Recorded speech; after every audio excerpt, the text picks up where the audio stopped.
theories as communists, Russia, and its communist puppets and its communist allies start drifting more to imperialism than communism. As they continue being communism, these are starting to go from imperial communism, which I made up, to imperialism. And they start funding imperialists in India. As communists fund communists in India, and Iran decides to support Pakistan because they're like, I have to support someone, along with Afghanistan, and then there's their government, Myanmar separatists, and Bangladeshi separatists. So let's see how the civil war goes. Overthrowing India and creating a, well, military dictatorship. After this coup, a bunch of the groups rise up against it, like imperialists, communists in the south, imperialists can be in the north, Bangladesh separatists, Myanmar separatists, Pakistan separatists, and so on and so forth. Occurred, the country has run into full-blown civil war. As you can see, different areas of Pakistan rise up against the government, Myanmar, Bangladesh, and then the communists and imperialists. The imperialists are funded by Russia. It's kind of weird that Russia's government is slowly shifting imperial from communism, which kind of makes sense because they want to take lands over, right? But they still maintain left economically, but governmentally they're becoming more imperial, if that makes sense. With so far, not much has changed since the beginning of the Civil War, except one thing is highlighted: incompetence. Yes, incompetence is highlighted. And you may say, why is the green like not that looks like everything else? Because, well, it doesn't. Well, it almost does. Wait, is it the same?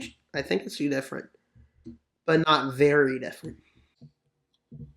With incompetence being highlighted in this government in charge, but they do manage to invade and occupy one area, good, but then they started invading another area over here and another rebellion.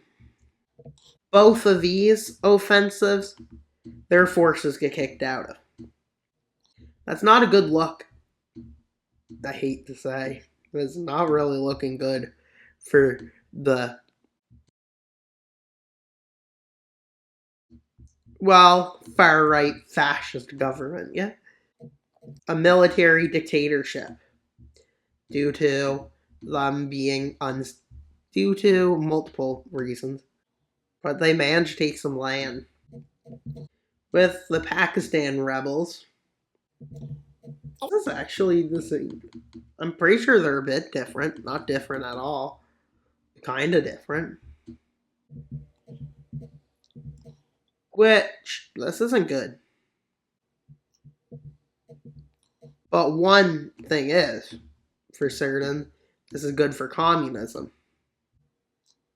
But this is also the end of far-right military dictatorship. That's the only good thing. It's a bad thing for the militaristic dictatorship, but for everyone else, it's a good thing. And the rebels managed to revolt in this territory they just took, that just got taken back. They just revolted again. And they decide to keep moving further till they get their freedom of their complete territory.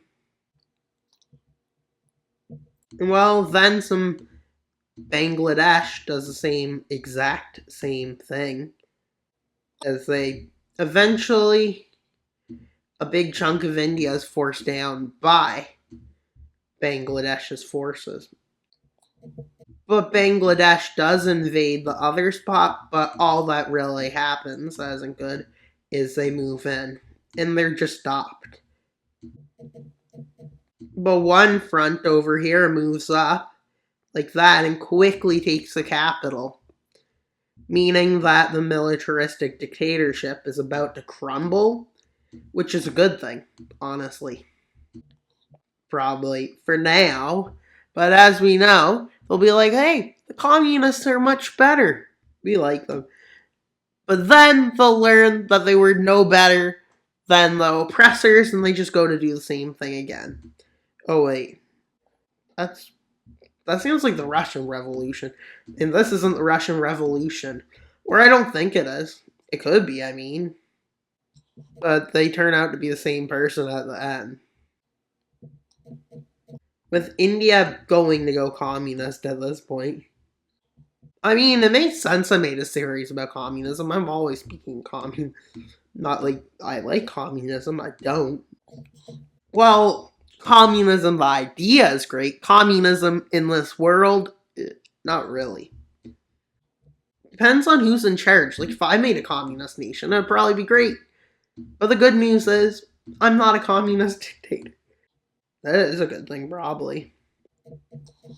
With this government crumbling, with the goal being by the communists to end this war and then go after and try to push back some of the minority nations. So let's see what happened after this.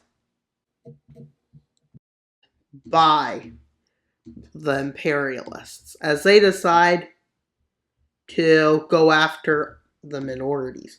Why did they decide to do that? Well, the reason they decide to do this is for one big reason.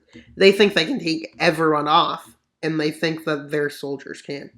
And their plan is after to take over the complete region. One Russian puppet isn't the biggest fan of the Imperials, and that would be China, because I don't want them taking over Tibet.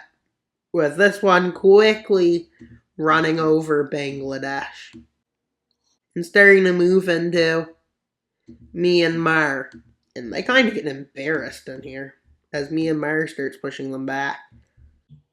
But somebody gets an advance. They get a few advances made. But it has one flaw. They go to war over here. Now they are directly invading the Pakistan rebels, which means they're going to push you out eventually. With them getting pushed over to there. And then the rebels move into their holding. And then after moving halfway in, they take it back. And then they push back into what they've been occupying.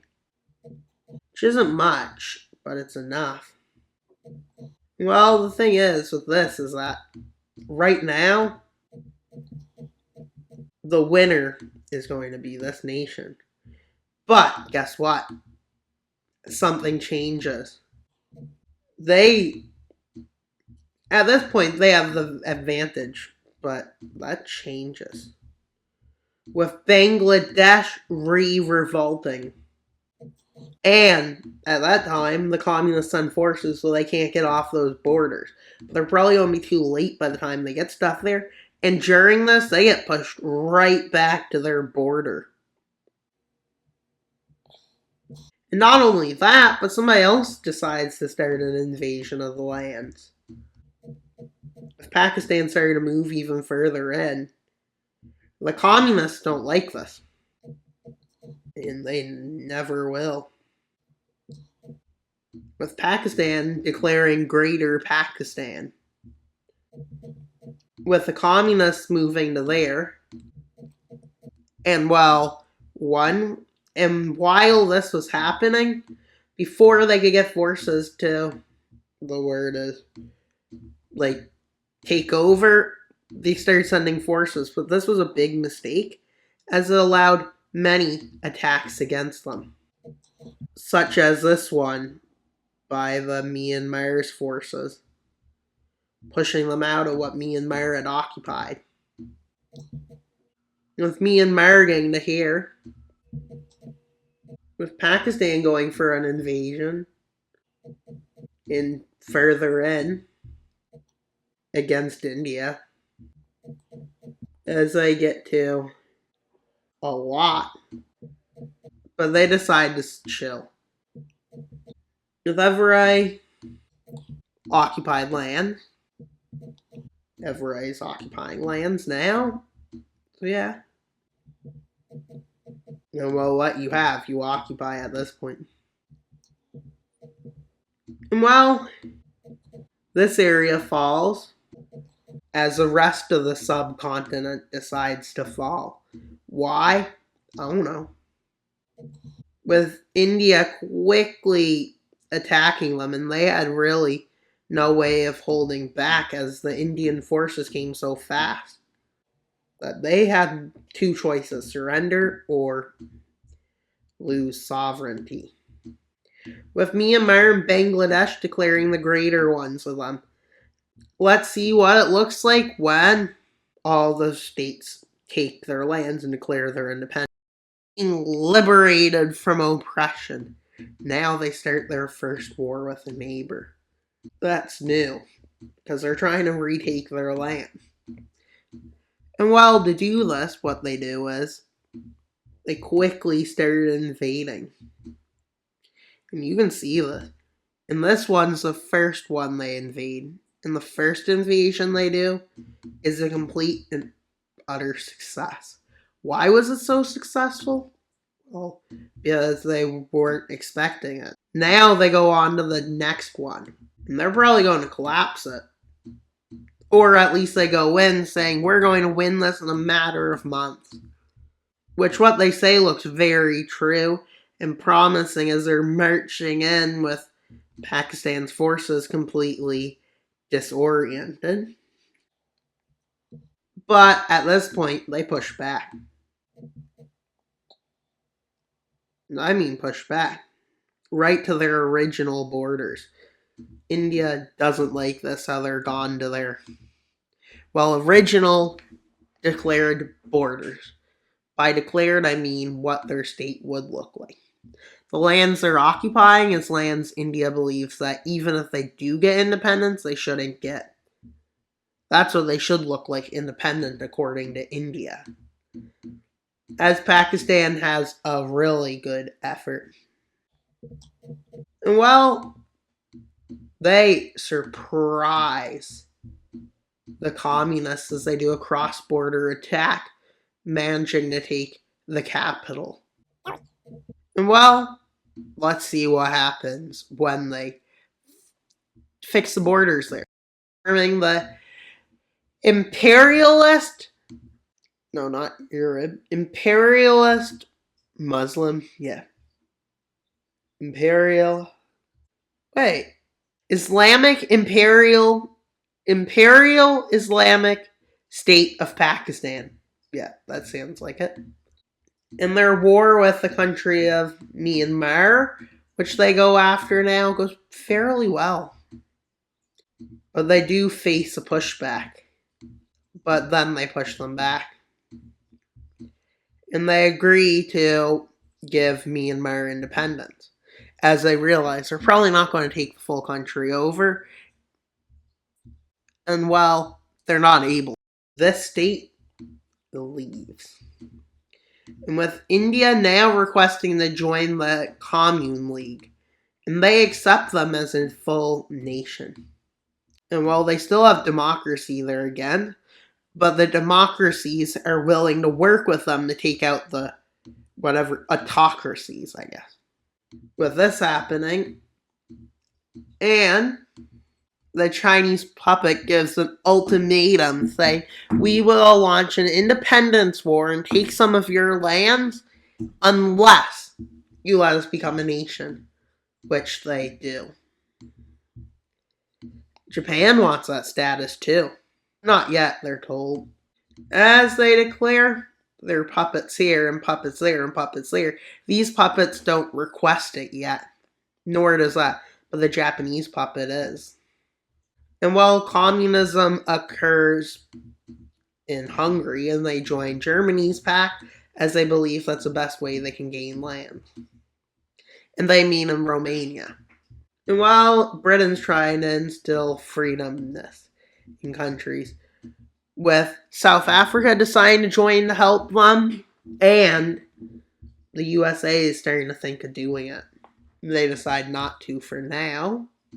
And well, Pakistan decides to join the Imperial League. And Iran is offered to join it.